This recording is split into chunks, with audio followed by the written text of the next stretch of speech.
hello there. Welcome to my underground lair. Today we're here to talk about something a little bit different. And to do that, we are actually in my basement, which is kind of a mess right now. So I think I'm gonna change that camera angle. All right, so what we're looking at here is the Anker Solix F3800. And if you don't know what Anker Solix is, it's a subdivision of Anker, you know, the people who make like power banks and power adapters and things to charge your phone. Solix is sort of their solar generator or power bank segment in that company. And currently this thing here, the F3800, is the biggest power bank you can get from Anker Solix. It's 2 feet tall, it's 15 inches square, it weighs 140 pounds, it's got an expansion battery on top. This thing is an absolute beast. Before we go any further into this video, I do want to mention a couple of things. First of all, I know this is sort of outside of my usual kind of content where I talk about like trail running and GPS watches, but I do like to cover these kinds of things because, you know, it's kind of like a hiking, van life kind of adventure sort of product, even though this one in particular is more designed to kind of live in your basement where I am right now. And the second thing I want to mention is that this video is actually sponsored by Anker. They sent me this F3800 for the purpose of this video. And the reason why I'm making this video and accepted the sponsorship is because this is genuinely a product I wanted, and so selfishly, here I am making the video. And because this is a sponsored video, it should go without saying that I'm not gonna really be doing an in-depth review on this product. It's really a showcase or a product highlight where I go through the specs and the features, and I will be testing out what this thing's actually capable of later in this video, so stick around for that. Let's cover the price real quick though. This base unit without the expansion battery retails for $3,999 here in the USA. However, at the time of filming this video, like I said, there is a lot of discounts and promotions going on, so check out the link in the description down below to find current pricing. Okay, so let's get down to the basics here. What is the Anker Solix F3800? Well, on top here, this is actually an expansion battery that's purchased separately. The bottom unit here is the F3800 itself.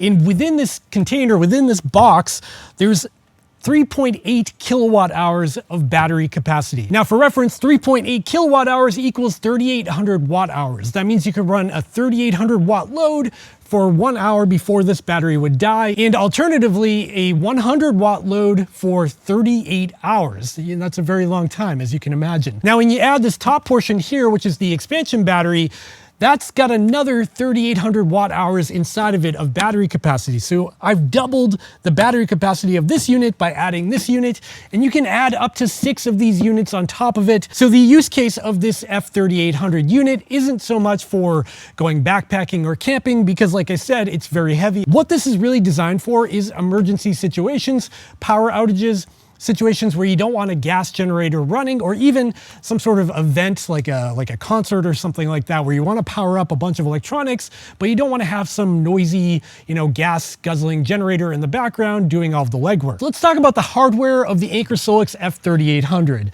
This unit feels like it's entirely made out of plastic on the exterior. I'm pretty sure on the inside there is like a metal frame, but the outside is all plastic. Now, I don't think that's a bad thing because the plastic used here feels super durable, really robust, and I'm not really worried about it breaking. Now, the cool thing about the Anker Solix F3800 is, like I said, it's about 2 feet tall. It's like 27 inches tall. It's like 15 inches square, but the whole thing is actually on wheels. So I can move this around very easily with pretty little effort. It's got like casters in the front, and then it's got bigger wheels in the back that make it very easy to move. And not only does this thing have wheels to make it easy to roll around, if you want to go even further with it and you're carrying it for a longer stretch of time, you can pop out this handle that's similar to like the luggage you bring to an airport.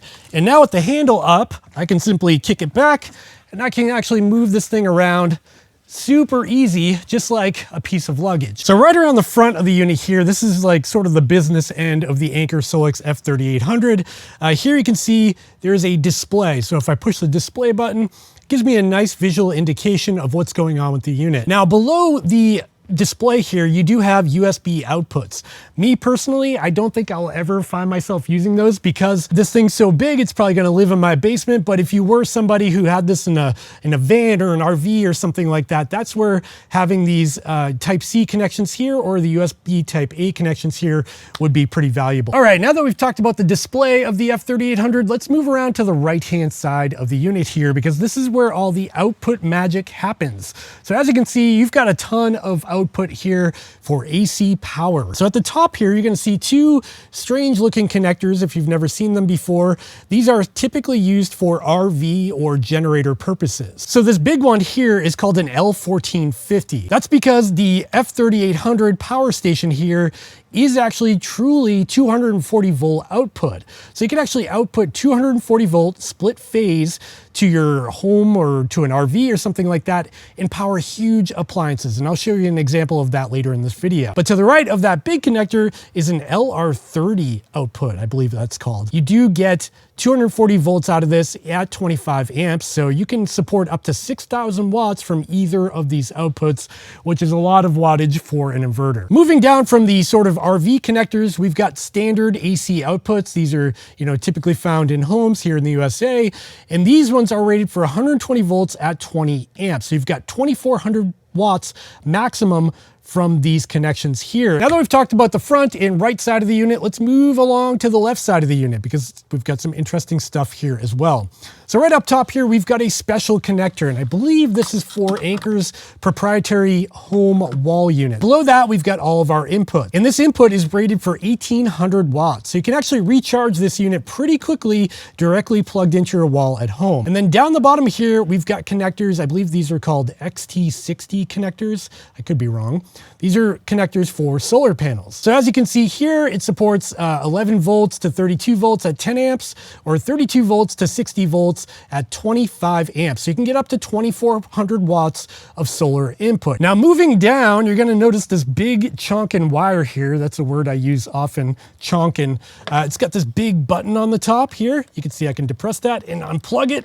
And this is actually the connector that connects the expansion battery on the top of the unit here down to the main unit down here. All right, with all the blabbing about the hardware out of the way, let's get down to brass tacks and actually try this thing out. And to do that, I need this big chonkin cable here. How many times have I said chonkin in this video? It's got that RV connector on one side, you can see there. And the idea behind this is you plug one end into the unit, one end into your house, and you should be able to power your entire house off of a battery. Which is kind of wild. Now ignore all this stuff on the left here. That's all of my server equipment and stuff. What we want to focus on here is this inlet box here. This is a standard generator inlet box. And as you can see on the inside, we've got that same 4-prong setup that we found on the unit itself. And I'll repeat it one more time. Don't do this stuff alone. Hire a qualified electrician to do it for you. All right, the power's now turned off on my house. So I'm going to go ahead and toggle on the AC output on the Anker unit itself. And as you can see, it's gonna kick on and we're up. The house electricity is back on.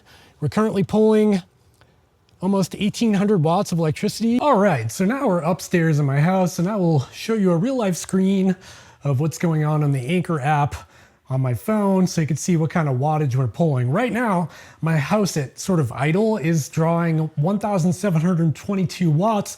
And as you can see, I've got ceiling fans going. In the bathroom, we've got lights on. One thing power stations typically don't like are toasters or heating appliances. So you can see here, if I push this button down, we're gonna watch the wattage spike through the roof. We're at 2,500 watts, 2,450. If I do both sides of the toaster, that should push it up over 3,000 watts. We're at 3,100 watts-ish. So now we're making coffee and we've got the toaster running simultaneously to really demand from this thing. And now we're up to 4,394 watts. And now we've got the final stress test behind me here. This is a mini split air conditioning unit. So I just turned the unit on. You can see the green lights there. It's on air conditioning mode. You can see the vent opening up and the fan turning on. And if we watch the power on the Anker Solix F3800, we're still at 1,750 watts, but I suspect that'll change. Okay, I think the compressor just kicked on because we're now at 2,168 watts. All right, we are in bedroom number 2 here, and in the background there, you can see the second mini split on the wall.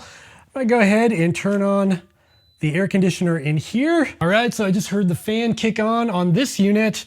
We're still floating at around 2,400 watts, so it seems like the fan doesn't take a whole lot of power. It's funny, there must be other things in the house being turned on and off right now because the output power is actually dropping. We're only at around 2,000 watts. So I'm wondering if the dehumidifier in the basement keeps turning on and off, and that's what we're seeing here. All right, so we're up to 2,600 watts now. So it seems like the secondary heat pumps kicked on, and it's kind of floating just around 2,600 watts. So as you can see, the Anker Solix F3800 is a super capable device.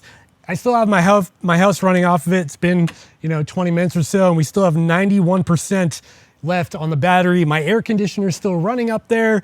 We're using 3,300 watts of power right now, and it's just trucking. You can see right there, 3,300 watts. Now keep in mind, it's not gonna run forever. Obviously, this is really for emergency situations, unless you do have solar panels.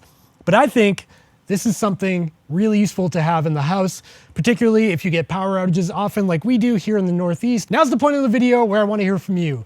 Do you have something like this in your home? Do you use a gas generator? Is this something you'd consider replacing your gas generator with?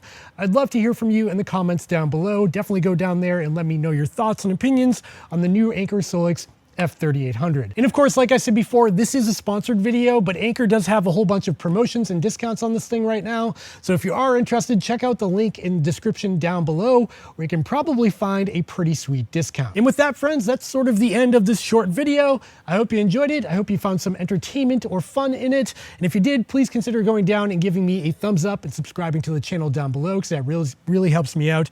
And I guess I'll see you in the next one. Okay, bye.